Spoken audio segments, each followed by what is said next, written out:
¿Cómo identificamos una ventana killer? ¿Qué es esto, no? Esto pues viene de un personaje que es algo ya famoso, es un escritor. Información de este personaje que es Augusto Curi. Yo creo que ya algunos ya lo van a ubicar. Augusto Curi, sí, sé quién es. O he leído un libro. Es un psiquiatra, terapeuta brasileño.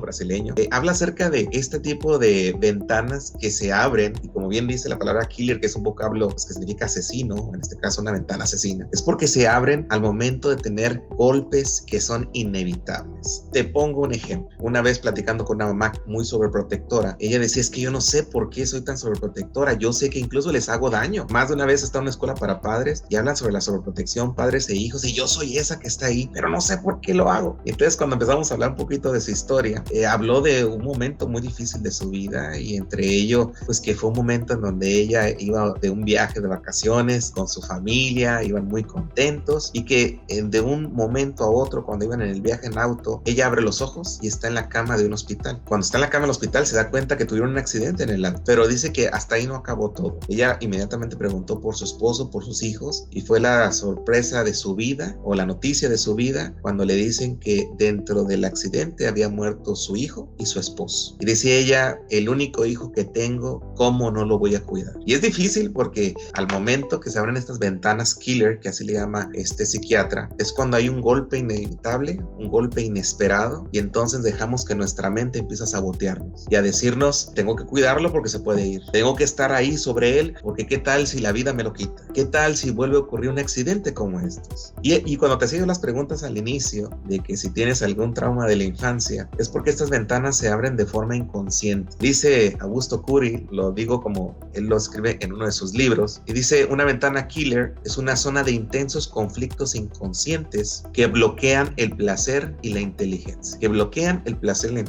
Cuando te das cuenta de que no puedes incluso hacer las actividades en donde puedes dar calidad, puedes dar amor, puedes dar placer, y sobre todo puedes mostrar tu inteligencia hacia tus más allegados, en este caso tus hijos, es porque tal vez te han abierto estas ventanas. Y tiene mucho que ver en nuestras historias pasadas, en nuestras historias traumáticas, en nuestros golpes de la vida. Por ejemplo, aquel que alguna vez pasó por un momento de pánico, por un momento de mucha ansiedad y que queda ahí marcado. Me refiero, por ejemplo, a los que hemos pasado ya por la adolescencia, la juventud, una burla, un rechazo, el bullying en la escuela, el momento en donde nos rechazaron una pareja que era nuestro amor platónico, no sé. Pero cuando nosotros no nos identificamos, ¿qué crees que es lo que pasa? Al momento que yo no me doy cuenta que esto ha marcado mi vida, comienzo a desarrollar de una forma inconsciente una pérdida del placer y de la calidad hacia las personas. Y fíjate la frase que está aquí: sabio es el que tiene el coraje de identificar sus locuras y procura superarlas. Interesante la frase, ¿no? De hecho la estuvimos posteando ahí durante la semana, y esta frase me da a entender que una persona sabia es la que se pone a reflexionar: ¿por qué soy como papá? ¿Por qué soy gritón? ¿Por qué de repente como que hasta me descargo? ¿Sabes que hay padres, por ejemplo, muy envidiosos con sus hijos? Los ven muy felices y que mucha risa, mucha felicidad, póngase a trabajar, póngase a estudiar, y la pregunta es, ¿en serio? ¿O es más bien que envidias que a lo mejor él sea más feliz que a lo mejor que lo que tú fuiste? Perdón, te lo estoy hablando con mucho respeto porque sé que no siempre es así, pero sé que sí, muchos padres se dan cuenta de que esa amargura la están cargando desde otro lugar, no desde el momento que están en su convivencia familiar, sino a lo mejor en su adolescencia, en su infancia. A lo mejor fue un momento tan difícil esa infancia que ahora me quiero descargar con enojo, con ira con mis hijos, y te lo vuelvo a decir, no es algo tan consciente, es más inconsciente. Digo, porque yo sé que alguien puede decir, no, tú estás mal, yo les grito porque así hablo fuerte. Yo le preguntaría más bien sería, ¿y ya identificaste dónde viene esa forma de gritar tan fuerte? ¿Ya identificaste, por ejemplo, el miedo que a veces les damos a los hijos por cortarles la libertad, decirle no lo puedes hacer, y a veces tiene que ver con algo que pasamos y que mató nuestros sueños? Si le dice ventana killer, ahí va el asesino, porque asesina los sueños, la inteligencia, la pasión, el placer, la calidad. O sea, se van, pero sobre todo. Y cuando nosotros nos identificamos, seguimos matando esos buenos momentos o buenas experiencias que puede tener el ser humano, y que también se le pueden llamar experiencias cumbre, ¿no? Son momentos en donde uno puede decir,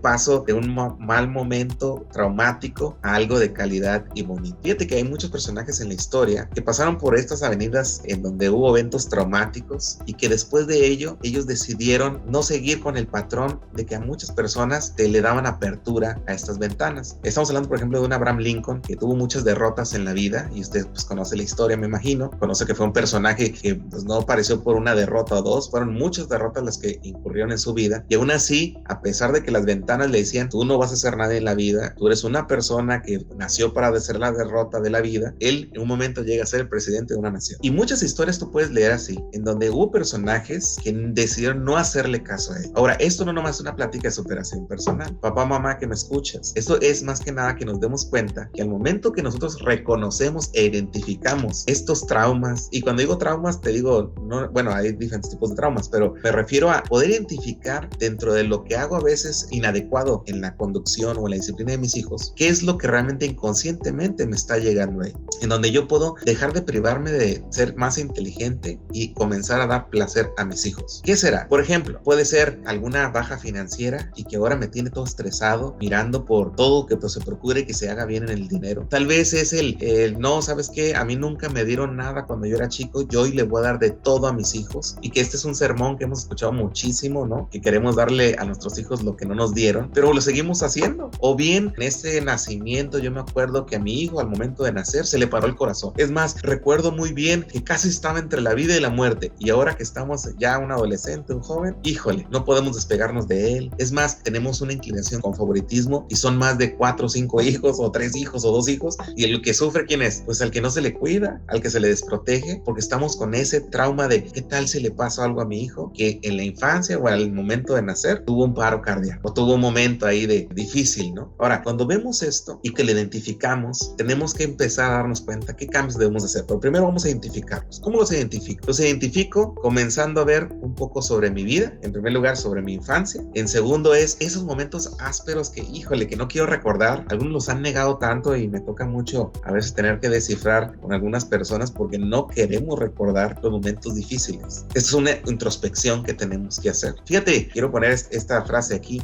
todos construimos cárceles utilizando como rejas invisibles el exceso de quejas, el autocastigo y la desesperación. ¿Qué quiere decir esto? Es que no sabes lo que me va a pasar a mí si tú sigues haciendo eso. ¿Has escuchado esta frase? Me va a dar una parálisis si tú sigues conduciéndote así, hijo o hija. Esas frases son de autocastigo, son de desesperación, y lo entiendo, papá, mamá. Aquí es identificar de dónde viene ese miedo. Entiendo que puede ser de las redes, que puede ser de los medios, y esto por eso mucha gente entra en los famosos momentos de pánico, de ansiedad desbordada, porque los medios también nos ayudan a esto, ¿eh? O sea, algunos piensan que nomás vemos entretenimiento, pero no, a veces vemos tan malas noticias que son eventos traumáticos. Y es también importante volver a ubicarnos en lo siguiente: solo logramos volver a sentir placer si reciclamos nuestra capacidad de observar. Papá, mamá, que batallas cargando a tus nenes, o que de repente son muy preguntones, o que de repente el adolescente, le sacan los comentarios que no quisiera, yo te diría, contempla ese momento. ¿Por qué no comenzar a disfrutar de esos momentos? Y quiero también dejarte con esta última frase: no es saludable que los padres hagan muchos regalos a sus hijos. Estos se psicoadaptarán al exceso de juguetes y el resultado es maléfico. ¿Sabes por qué? Porque consumen. Quiero decir con eso, cuando nosotros en este momento en que hemos pasado por desdichas, a veces que nos ha faltado el tiempo para convivir con nuestros hijos y que queremos comprarlos con regalos, también nos habla de un miedo o un poder que llega a decir: es que si no le doy ahorita esto, puede ser que mi hijo luego diga que no lo amé. Yo te diría, no, los hijos aman con la calidad de ser humano que tú eres, con la calidad de padre que tú demuestras y cantidad de tiempo que les das. Los regalos en exceso demuestran los vacíos que queremos cubrir, y eso también tiene que ver con ventanas que hemos abierto y que no hemos querido cerrar. Mi deseo es que tú, papá, mamá, puedas ir identificando esos momentos y cómo te han impactado. Cerremos esas ventanas y comencemos a vivir en placer y bien conectados en familia. Así que a identificar esas ventanas y sobre todo poder hacer cambios para mejor vivir en familia y estar bien reconectados. Soy Denny Perales, Reconectando Familias.